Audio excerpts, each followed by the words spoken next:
السلام الله عليكم magacaygu waa Cabdirashiid ku soo dhawaada shirkadda Muraso ma ogtahay in mawlkaagu uu yahay meelaha ugu badan ay ku noolaan karto bakteeriyadu ama virus iyadoo waliba la sheego in xaddi aad u fara badan ay ku noolaan karto mawlkaaga dushiisa taasoo ku sababi karta caafimaad darro haddaba sideebad mawlkaaga ugu nadiifin kartaa si sahlan adiga oo isticmaalaya waxyaalo fara badan oo aad ka heli kartid gurigaaga isla markaana si fudud aad ugu nadiifin kartid mawlkaaga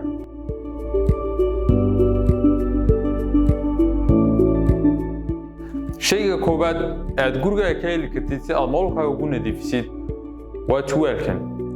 shayga labaad aad mawlkaaga ku nadiifin kartid waa cudbigan shayga saddexaad aad mawlkaaga ku nadiifin kartid waa biyahan saabuunta leh shayga ugu dambeeya afraad waa biyahan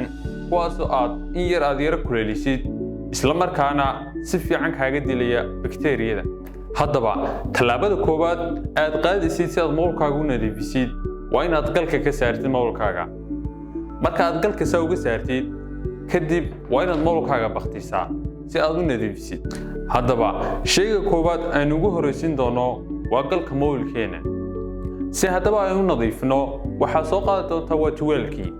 markaad tuwaalka soo qaadeed isla markaa waxaynu dhex gelin doonaa biyihii kululaa aynu soo kululaysanay markaad biyaha soo dhex gelisid waxaynu ku masixi doonaa waa galkii adiga oo dhinac walba ku masixi doona isla markaana ka dili doona bakteeriyadii markaan galka saa u masaxno kadib waxaan ku xigsin doonaa waa mawlkii ayaynu saa ugu masixi doonaa meel walba marka aynu ku masaxno mawlkeena kadib waxaan soo qaadi doonaa waa saabuuntii marka ay soo qaadno waxaynu ku buufin doonaa waa tuwaalkii marka ay saa ugu buufino kadib waxaynu ku masixi doonaa waa mawlkii marka ay saa ugu masaxno adiga oo dhinac walba ka masixi doonaa si ay bakteeriyadu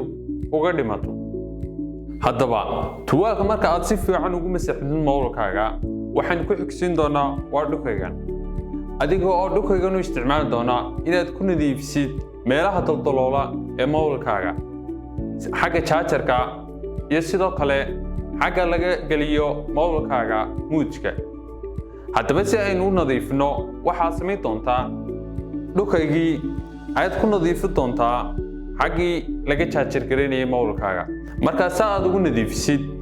kadib waxaan ku xigsin doonaa waa xaggii laga gelinayay mawlkaaga muujka amba saylanka iyadana sidaa ayaynu ugu nadiifin doonaa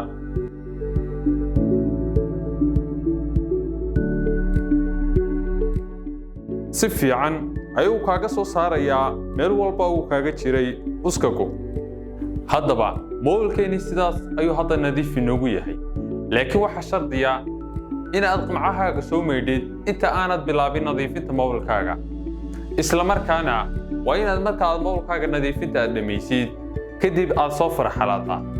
ood mawlkaagii sidaa u isticmaasha laakiinse waxaa jira qalab asoo aad kaga maarmi kartid qalabkii faraha badnaa ayaan ku nadiifinay mawlkeena isla markaana hal mar ku nadiifinaya mawlkaaga haddaba qalabkani waxa uu awood u leeyahay in 99% uu kaa dilo bakteeriyada ku dhex nool mawlkaaga isla markaana aad ku nadiifin kartid mawlkaaga iyo airborneskaba